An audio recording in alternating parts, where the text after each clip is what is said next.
Un fluido son todas aquellas sustancias que se deforman de manera continua por tener débiles fuerzas de cohesión intermolecular. Un ejemplo de fluidos son los líquidos o los gases.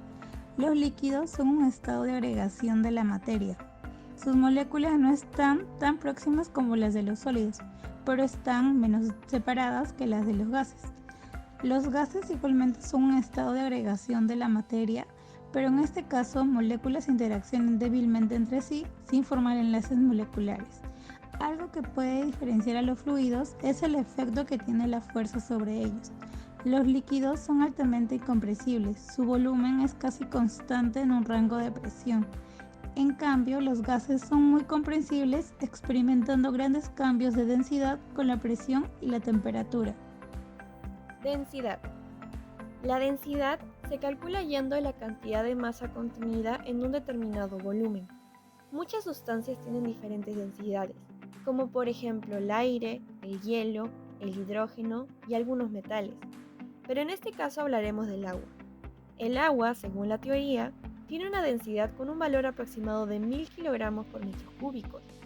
Digo aproximado ya que tiene ciertas variaciones. ¿Esto por qué sucede? Es debido a que la densidad varía con la temperatura. Acá tenemos una gráfica donde se expresa la relación de la densidad del agua con la temperatura.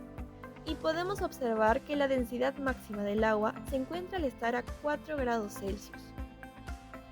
La presión es una magnitud física que mide la proyección de la fuerza normal por unidad de superficie. Sirve para caracterizar cómo se distribuye cierta fuerza resultante sobre una línea. Su unidad es el pascal. Esta es equivalente a una fuerza 6 newton sobre un área en metro cuadrado. Sin embargo, en el sistema anglosajón se mide en libra por pulgada cuadrada o PSI. Su fórmula es fuerza normal F sobre una superficie plana de área A. Entre las distintas presiones que existen está la presión atmosférica. Es la fuerza por unidad de superficie que ejerce el aire que forma la atmósfera sobre la superficie terrestre. Cabe destacar que esta presión disminuye con la altitud. Por otra parte, la presión manométrica es la diferencia entre la presión absoluta medida en un punto cualquiera y la presión atmosférica. Es un factor determinante para los procesos industriales que nos permiten disfrutar de los productos o servicios necesarios para el día a día. Por último, el concepto de presión absoluta, que se aplica al valor de presión referido al cero absoluto o vacío. Es decir, este valor indica la presión total a la que está sometido un cuerpo o sistema, considerando el total de las presiones que actúan sobre él. Principio de Arquímedes.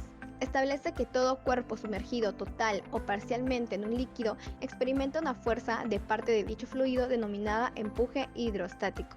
Cabe decir que un cuerpo total o parcialmente sumergido en un fluido en reposo recibe un empuje de abajo hacia arriba igual al peso del volumen del fluido que desaloja.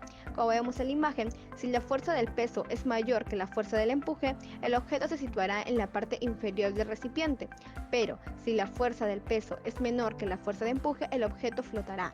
En último caso, si la fuerza del peso es igual a la fuerza de empuje, habrá un equilibrio entre el peso del objeto y la fuerza de empuje. Para hallar la fuerza de empuje que le hace el líquido al objeto, este va a ser igual al peso del líquido desplazado. Entonces, si reemplazamos esta fórmula, diremos que el empuje es igual a la densidad del líquido por el volumen sumergido del objeto por la gravedad. Bueno, continuando con el tema, hablaremos sobre el principio de Pascal. Este establece que si se aplica una fuerza o presión en un punto de un fluido contenido en un recipiente, esa presión se distribuirá por igual en todas las direcciones y afectará a todo el fluido y a las paredes del recipiente. La fórmula para expresar el principio de Pascal es la presión es igual a la fuerza aplicada sobre el área del recipiente. Este principio fue hecho por Blaise Pascal y es bastante utilizado y es fundamental en la hidrostática. Y tiene diversas aplicaciones como sistemas hidráulicos donde se aprovecha la transmisión uniforme de la presión para multiplicar fuerzas o transmitir energía de diferentes partes en un sistema. Eso es todo lo que hay que saber con respecto al principio de Pascal.